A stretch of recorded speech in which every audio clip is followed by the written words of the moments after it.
कांता बहन की दो बहुएं थीं, बड़ी कल्पना और छोटी प्रिया। कल्पना का जैसा नाम वैसा ही काम। सारा दिन कल्पनाओं में रहती, ना कोई काम करती ना कोई धाम। अरे कल्पना बहू, जरा अच्छी सी चटनी पीस दे, आज कुछ मजेदार खाने का मन है। पेट में जलन हो जाएगी माँ जी बुढ़ापे में, और वैसे भी मेरा काम करने का वक्त शाम का है, अब प्रिया को ही बोल दो। इतना कहकर कल्पना वहां से चली जाती है। कांता कल्पना के ऐसे रवैये से काफी परेशान रहती हैं। मैं बना देती हूँ माँ चटनी, ऐसा बोलकर प्रिया माँ को चटनी बनाकर प्लेट में खाने को देती है कि तभी वहां कल्पना आ जाती है। अरे वाह चटनी, जरा चख कर तो देखूं, बड़े दिन हो गए।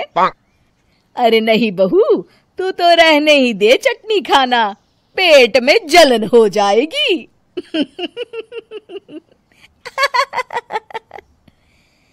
इतना कहकर कांता और प्रिया दोनों हंसने लगते हैं। कल्पना सारा दिन या तो मोबाइल में यूट्यूब देखती या फिर सोती रहती। उसका कमरा भी बिखरा और गंदा रहता। एक दिन कल्पना का पति अशोक उससे कहता है, अरे कल्पना, जानवर भी उस जगह को साफ कर लेता है जहां वो बैठता है, तुम तो इंसान हो, कैसे इतने गंदे कमरे में रह लेती हो? देखो सारा सामान यहाँ वहां बिखरा पड़ा है। ज्यादा अपनी माँ का बोल ना बोलो। हाँ, कमरा तुम्हारा भी तो है, गंदा लग रहा है तो साफ कर लो। पता नहीं तुम्हारे साथ मैं कैसे जिंदगी बिताऊंगा। इतना कहकर अशोक वहां से चला जाता है। कल्पना बस खाना खाने कमरे से बाहर आती और फिर से कमरे में चली जाती। इससे कांता बहन काफी परेशान रहती। एक दिन प्रिया कांता से कहती है, माँ, मैं सारा दिन काम करके थक जाती हूँ, आप कल्पना दीदी से कहिए ना कि सुबह और शाम का काम बांट ले। मैं तो अब सिर्फ एक वक्त का ही काम करूंगी। हाँ। अरे तू वो भी ना करना, एक बहू तो काम चोर थी ही, दूसरी भी आ गई काम ना करने के बहाने लेकर। तभी वहां प्रिया का पति रमेश आ जाता है। माँ, मैं देख रहा हूँ भाभी कोई काम नहीं करती, प्रिया सारा दिन घर और रसोई का काम करती है, अब कुछ करो ना माँ। कांता मन में कुछ सोचती है और कल्पना के पास जाती है। कल्पना फोन पर मेकअप करना देख रही होती है। कल्पना, तुम सारा दिन बस मोबाइल देखती हो, घर का कोई काम भी कर लिया करो। प्रिया सारा दिन काम करके थक जाती है। आज से मैंने फैसला किया है, एक वक्त का काम तुम करोगी, सुबह का खाना तुम बनाओगी और रात का प्रिया। आप लोगों ने काम को हव्वा बना रखा है।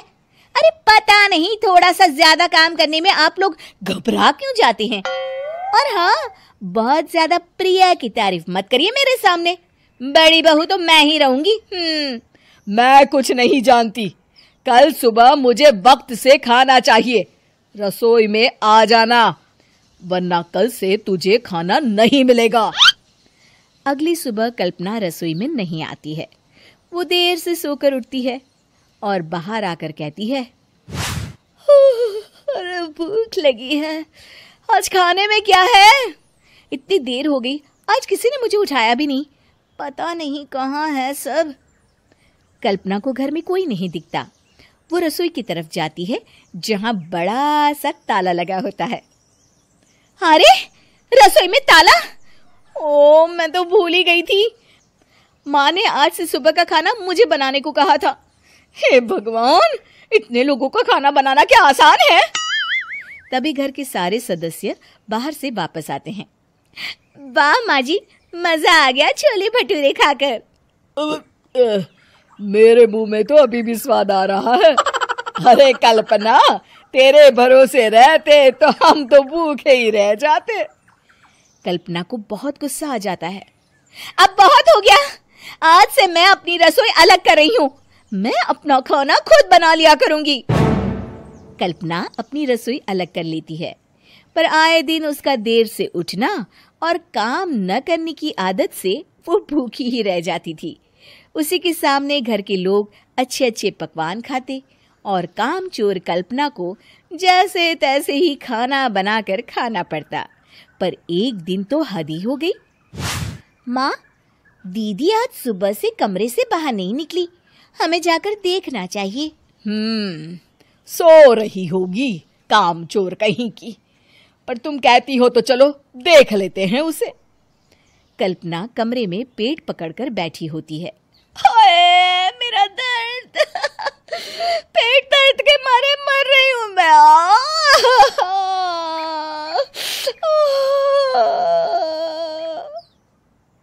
अरे दीदी क्या हुआ, पेट में दर्द क्यों हो रहा है? डॉक्टर को दिखाया आपने? माँ। कल्पना खड़ी होती है और माँ जी के पास आती है। मुझे माफ कर दीजिए, अब से मैं सारे काम में मदद करूंगी, कभी आलस और काम चोरी नहीं करूंगी। हाँ हाँ वो तो ठीक है, लेकिन अचानक क्या हो गया जो तू काम करने को तैयार हो गई? कामचोर कल्पना। माँ, लगातार बासी और उल्टा पुल्टा खाना खाने के कारण मेरे पेट में इन्फेक्शन हो गया है। काम न करना पड़े इसलिए मैं 2 दिन का खाना एक दिन ही बना लेती थी। बासी और खराब खाना खाने के कारण लेने के देने पड़ गए। पेट में दर्द हो रहा है।